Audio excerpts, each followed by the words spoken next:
Pedro, thank you again for accepting our invitation to participate in this interview during Portugal GRI. I know that you are the head of real estate finance in Novo Banco. Can you please tell us a little bit more about your role and the organization? Yeah, well, I've been heading the real estate finance department of the bank for nearly 6 years. It's been interesting times. We really focus on the Portuguese market with some exposure also in Spain. Novo Banco, as probably you know, is one of the largest commercial banks in Portugal. It's owned by a private equity firm with 75%, Lone Star. And right now, it is in the press. Our major shareholder may decide to divest part or in full through an IPO or a sale to another entity. And one of the key topics that we are bringing to Portugal GRI this year is about the real estate market and financing. With the interest rates that are on the market right now, how do you perceive the capital cost in the real estate market? Well, interest rates are around 2%. Eventually, they may go slightly lower.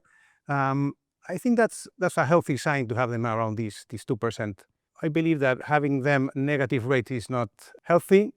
It is true that when they went up due to the inflation, then capital values were affected, so yields expanded, the values came down. But the reports from the institutions that I'm getting, I can see some signs of stabilization, which is good for the financing industry and particularly for banks, because what we look for is stable markets. When looking at these segments in real estate across Portugal, where the risk-reward equation still makes sense and for which assets? Well, that's a question really that is more for an investor to see where they want to allocate their money. What I'm seeing is, on the one hand, the office market is back again. There was a bit of a slowdown over the past year or so, but now with the stabilization of values, I see acquisitions in the office space, both in Spain and Portugal. Actually, because I also manage Spain, there is some like 6-month delay period in Portugal where the market comes a little bit later. So what I see in Spain comes here like 6 months later.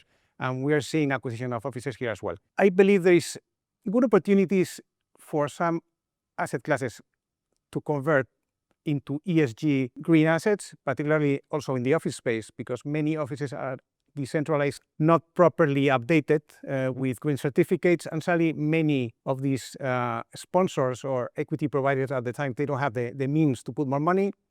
So some of them may even divest or get some other sources for financing, like mesh debt, or they can also get a credit fund which may be ready to provide some financing on a less stabilized asset. So there are opportunities there. And also see some opportunities on the retail space on secondary but dominant players. So we've seen a couple of acquisitions in secondary locations, but shopping centers or retail units that were very dominant on their space, and they were acquired at good yields and are very good debt yields for the bank. So I think opportunities are there. There is also, new asset class that is coming to market is a little bit in doubt it is real estate or not, or if it is infra. But in data centers, there's a lot of flow. Portugal is a good country because the land cost is not very expensive. It's well connected through cable. So there's an opportunity there then. Now, is that for banks, for real estate or not? I'm a bit uncertain because there is no LTV covenant. There is no valuation. There is, it has its peculiarities, and mostly banks are looking at it as infra financing rather than real estate. And when you look at the lender's position right now when it comes to banks and new capital coming from alternative lenders, do you see the banks more on the traditional conservative side, or do you foresee more appetite for opportunistic and structured deals?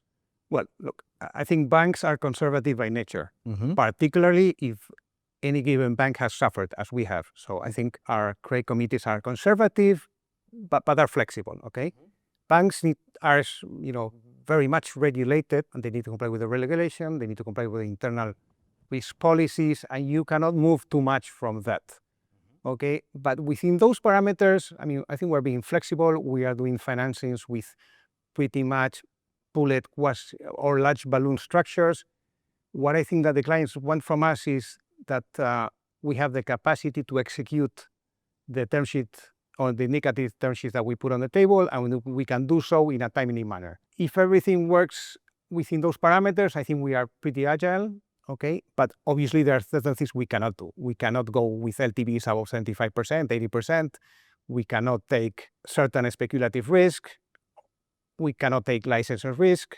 Then is when the opportunity comes for the other, let's say, liquidity providers. Could be a senior debt fund or could be a mezzanine provider. Obviously, the margins or the cost that these guys apply is completely different from banks. So it could be from 6% senior credit fund, could be to 18% mezz provider. And then also they do the work, but they want to get the return in exchange. So if they take the risk and the risk disappears pretty soon, what they don't want is the facility to get repaid in 1 year time. So because of that, they charge pretty heavy prepayment fees, or even they have make-whole provisions. And but I think it's healthy for the sector that we have these sort of liquidity providers, because there is always some opportunities that would not evolve unless the funds come from these guys. And then when the risk is over, eventually you can pay some prepayment fees. That is when the banks jump in and do what they're supposed to do. At the end of the day, the banks fund through deposits or partly through deposits. And we need to be very careful on what we do, and that's why we need to be regulated. So we need to play by the rules, and that's what we need to do. That's correct. Thank you again, Pedro, for accepting our invitation and participating on this interview. And it will be great to continue these conversations with the Portuguese markets throughout Portugal GRI. Okay, it's been my pleasure. Thank you very much. Thank you.